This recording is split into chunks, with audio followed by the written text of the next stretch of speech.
नमस्कार मेरे प्यारे भाइयों बहनों, उम्मीद करता हूँ आप स्वस्थ होंगे। चलिए जानते हैं देश दुनिया की 50 बड़ी खबरें 5 मिनट में। कोटा में छात्रा के अपहरण मामले में चौंकाने वाला खुलासा। एमपी की युवती ने झूठ क्यों बोला? राजस्थान के कोटा में मध्य प्रदेश मूल की एक छात्रा का कुछ बदमाशों ने अपहरण कर लिया है। अपहरण के बाद फोन पर छात्रा के पिता को युवती के हाथ बंधे हुए फोटो भेजकर 30 लाख रुपए की फिरौती भी मांगी गई है। इस मामले में पहले छात्रा को कोटा का छात्र बताया जा रहा था, लेकिन कोटा एसपी ने मीडिया के सामने बड़ा खुलासा किया है। एसपी ने कहा कि पुलिस जांच में छात्रा कोटा के किसी कोचिंग संस्थान की स्टूडेंट नहीं है, लेकिन पुलिस अभी तक छात्रा कहां है यह पता नहीं लगा पाई है। कोटा पुलिस की ओर से छात्रा के बारे में जानकारी देने वाले को 20,000 रुपए का इनाम भी घोषित किया गया है। एसपी डॉक्टर अमृता ने बताया कि छात्रों के माता पिता ने जिस कोचिंग इंस्टीट्यूट का नाम बताया था उसमें छात्रा का रजिस्ट्रेशन नहीं मिला। अब सवाल यह उठता है कि छात्रा ने हॉस्टल का नाम गलत क्यों बताया? वह हॉस्टल में नहीं तो आखिर कोटा में कहाँ रहती थी?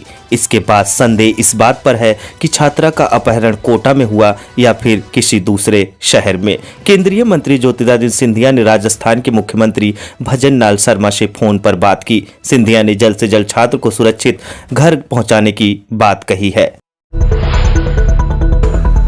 पुतिन के बाद पीएम मोदी ने यूक्रेन के राष्ट्रपति जेलेंस्की को किया फोन। रूस से जंग खत्म करने पर चर्चा। रूस के राष्ट्रपति पुतिन ने फोन पर बातचीत करने के बाद प्रधानमंत्री नरेंद्र मोदी ने यूक्रेन के राष्ट्रपति जेलेंस्की से बात की। दोनों देशों के शीर्ष नेताओं से पीएम मोदी ने 2 साल से अधिक समय से जारी युद्ध समाप्त करने का आह्वान किया।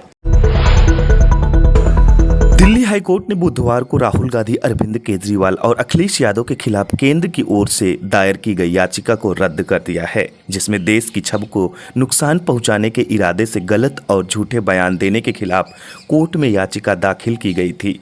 याचिका में तीनों के खिलाफ मुकदमा चलाने के निर्देश देने की मांग की गई थी।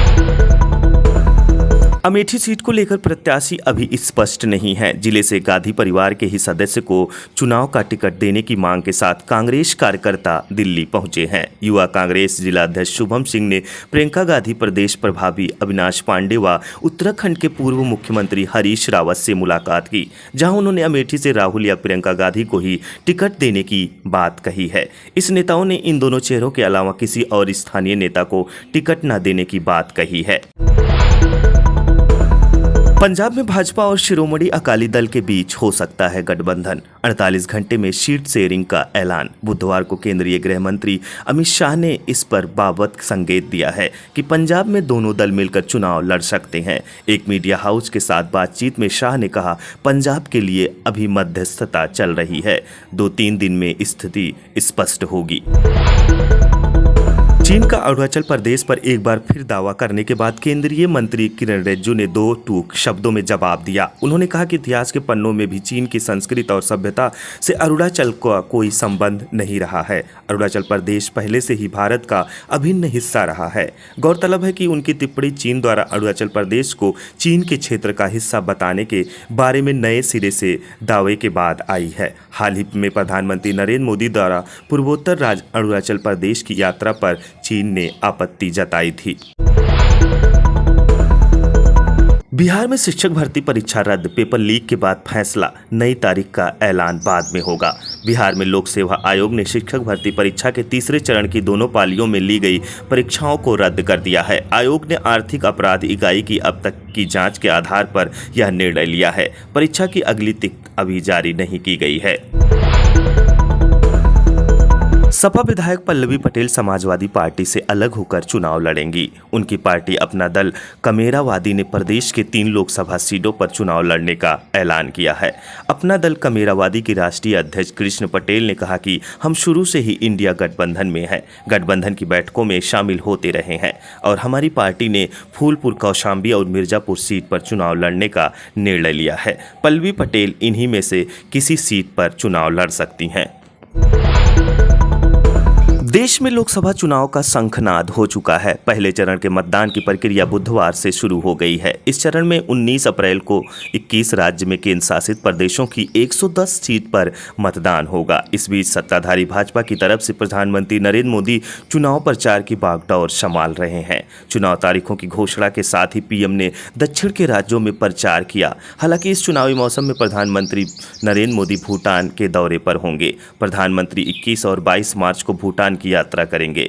यात्रा के दौरान प्रधानमंत्री मोदी द्विपक्षीय और क्षेत्रीय मुद्दों पर वार्ता करेंगे। खरगे ने पीएम मोदी पर लगाया लद्दाख के लोगों को धोखा देने का आरोप। कहा, मोदी की चाइनीज गारंटी। एक तरफ लद्दाख में सोनम वांगचुक का जलवायु उपवास चल रहा है, दूसरी तरफ कांग्रेस अध्यक्ष मल्लिकार्जुन खरगे ने भारत सरकार पर लद्दाख के लोगों को धोखा देने का आरोप लगाया है। लोकसभा चुनाव के लिए जुकरबर्ग ने कसी कमर। फेसबुक, इंस्टाग्राम पर नजर रखेंगी 4000 लोगों को टीम।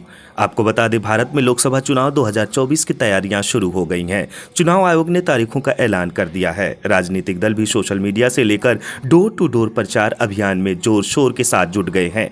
इसी बीच फेसबुक पेमेंट कंपनी मेटा ने भी चुनाव को लेकर तैयारियां शुरू कर दी है। कंपनी चुनाव के दौरान भ्रामक खबरों, फोटो और वीडियो पर नकेल कसने की तैयारी कर रही है। लोकसभा चुनाव को देखते हुए company India specific operation centre को एक्टिव करेगी ताकि गलत खबरों की पहचान की जा सके और उन्हें तत्काल सोशल मीडिया प्लेटफॉर्म से हटाया जा सके।